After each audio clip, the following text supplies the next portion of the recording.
Today we will start with a lecture series on Chapter 1, Reproduction in Organisms. This is the first chapter of the first unit of Class 12 NCERT textbook. So we will now start with the lecture. The first lecture which discusses on reproduction in organisms in general. First, to start with the definition of reproduction. What is reproduction? All of us are quite familiar with the term. It is a biological process by which an organism, any organism for that matter, be it a microorganism, a plant, an animal, a small animal, a big animal, irrespective of the size, produces an offspring, a young one, exactly similar to itself, or if not exactly but similar to itself, that means to the parent organism. It's a means of continuation of the species, due to which the organism which had evolved are continuing with its race. That is reproduction. It is a process in which an organism will produce an offspring or a young one same to itself. What is the importance of reproduction?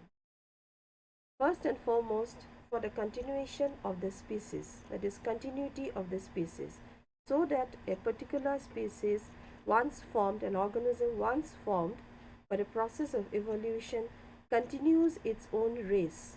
Generation after generation, it will go on producing its own type.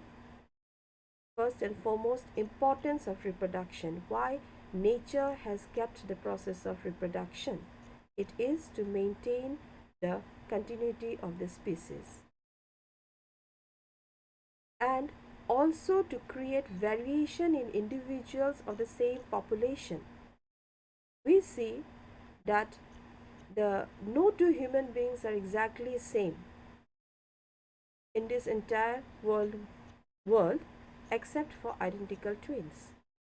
So it's through the process of reproduction that variation is brought about in individuals within the same population. But of course, we have to keep in mind here that variation is seen only in case of sexual reproduction. Now we will come to the types when things will be more clear to us. There are two types of reproduction: asexual and sexual. Asexual reproduction is uniparental. Uniparental means it involves only one parent. That is, a single organism is capable of giving rise to a new offspring.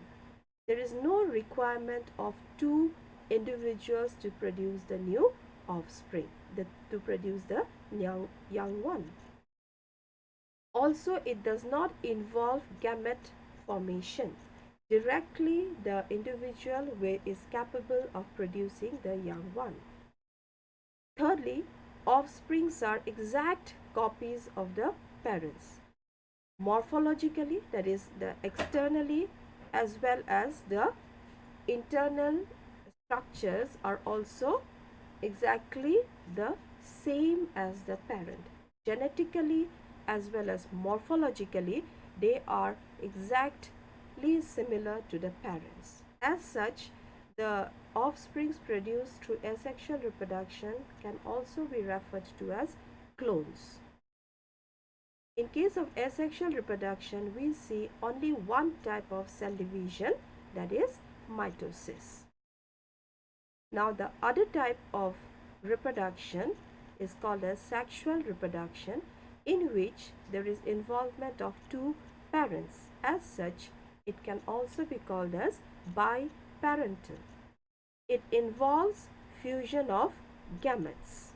Formation as well as fusion of gametes takes place that results into zygote formation. The zygote will give rise to the new offspring. The first and primary condition for sexual reproduction is the presence or involvement of two parents, two gametes coming from two different parents.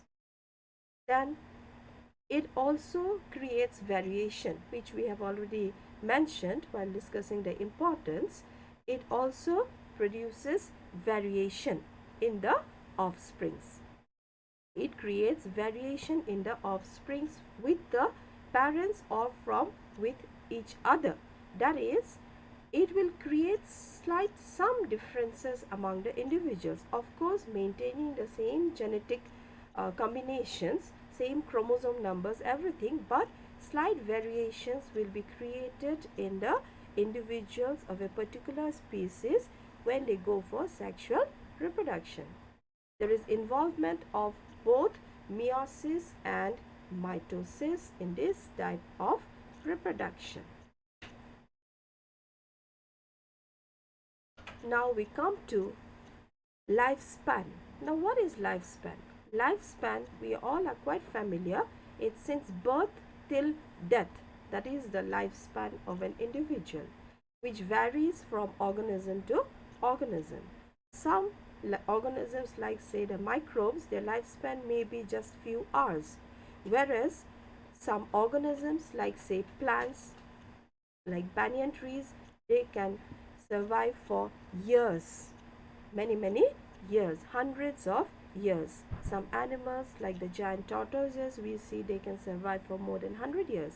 We humans, our lifespan since birth till death, on an average, it can be calculated to 70 to 80 years.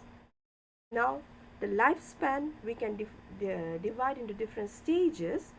Birth of any individual, it passes through juvenile phase. Juvenile phase is the phase, in case of animals we are mentioning this, juvenile is that phase when the organism is not yet capable of reproducing. In case of plants, that phase can be referred to as vegetative phase. Once the organism becomes capable of reproducing, that is, becomes capable of producing gametes, then we can say the organism has attained sexual maturity. They are sexually matured, both in case of plants as well as in animals. Plants, it is marked by the production of flowers. When flowers start producing in a plant, we can say that yes, this plant has completed its vegetative phase and has moved to the sexual maturity phase. That phase, the organism continues to reproduce for depending upon the species, which will vary, the number of years, number of months, it will vary. Then it moves on to old age. It moves on to old age, which is also referred to as senescence. Senescence is the old age when the organism stops reproducing. Senescence leads to death. Finally, old age, which will lead to death. So that completes the lifespan of an organism. Now we will move on to the types of reproduction. Today in the first lecture series, we will discuss with asexual reproduction. The types of asexual reproduction. Fission. Fission is a type of asexual reproduction in which the parent cell simply splits into two or maybe more than two, and the new cells that will be formed due to this splitting will develop into the new organisms. It is as simple as that. As already mentioned, asexual reproduction involves just a single parent. So one cell, it will simply undergo mitotic type of cell division.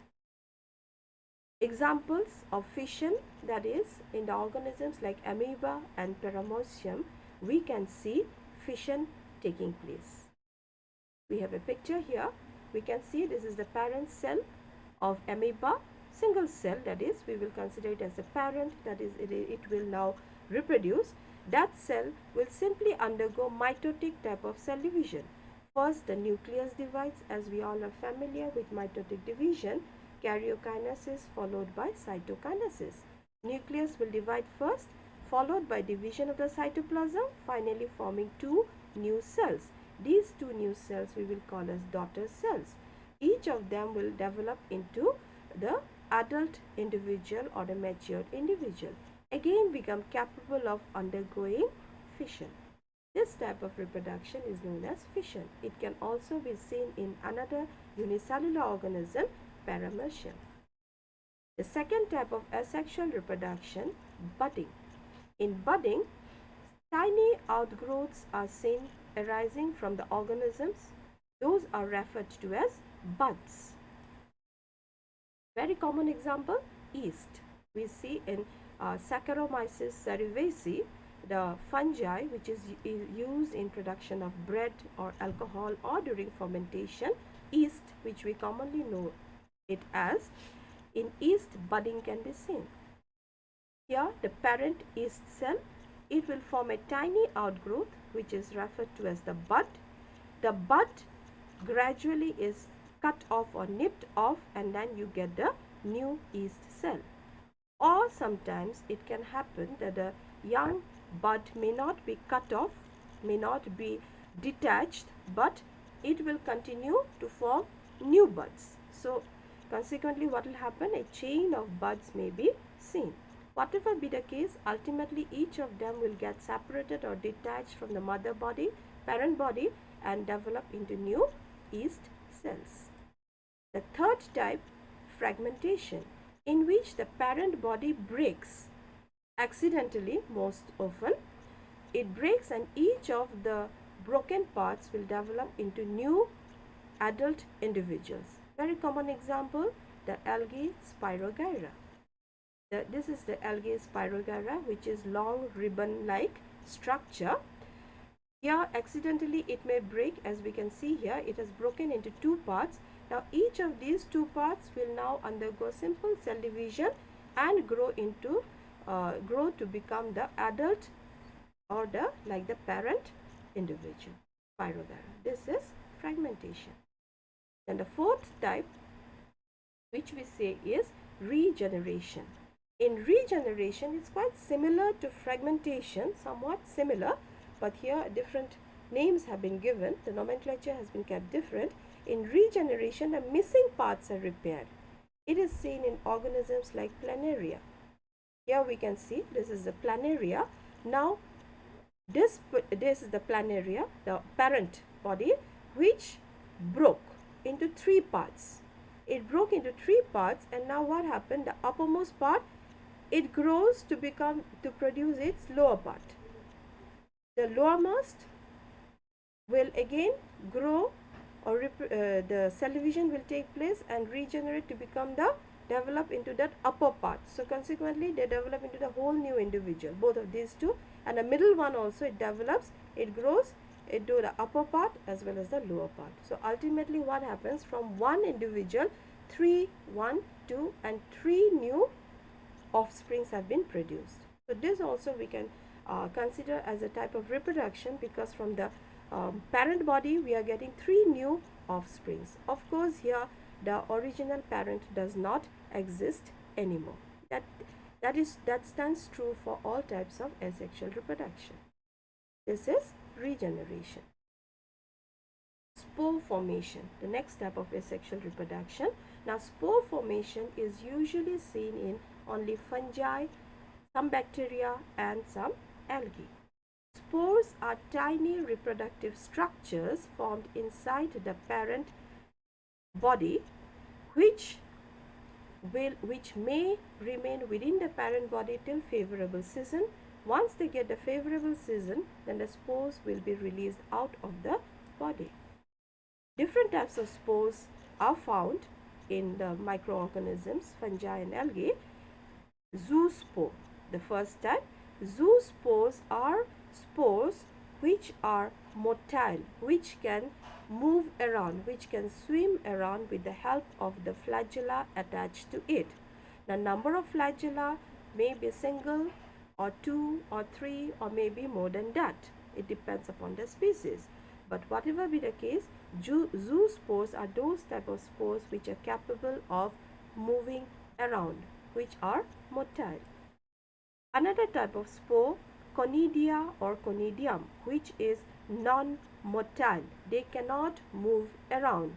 The external environment may help in their dispersal, but on their own they cannot move around. Conidia can be single or they can be produced in chains. This is penicillium. The fungi penicillium, they produce chains of conidia which will get detached and each of them will grow into the parent body. Now, some animals also can produce spore-like structures. These are known as gemmules. This is found in the phylum Porifera. For example, in sponges we find the production of gemmules. Now, Porifera, maybe you can recall we had studied in class 11th animal kingdom, the first phylum. The poriferan members, they are usually attached to the ocean bed or seabed. They're marine organisms. They're non-motile organisms, animals, but they're non-motile. These organisms, they have inside the body, they will produce some tiny structures similar to the spores, but here we refer to them as gemmules. These gemmules are produced inside the body, and when it's time, they will be released out of the body. Each of them will produce into the offspring, which will be quite similar to the adult. Here this is a picture of a poriferan member which has released the gammules. You can see here the gammules have been released. These gammules will fall on the seabed and they will again produce into the new animal, that is the sponges or cycon. These are few examples of poriferan members. So these are some of the types of asexual reproduction which we have learnt just now. The next lecture series we will be discussing vegetative reproduction and sexual reproduction.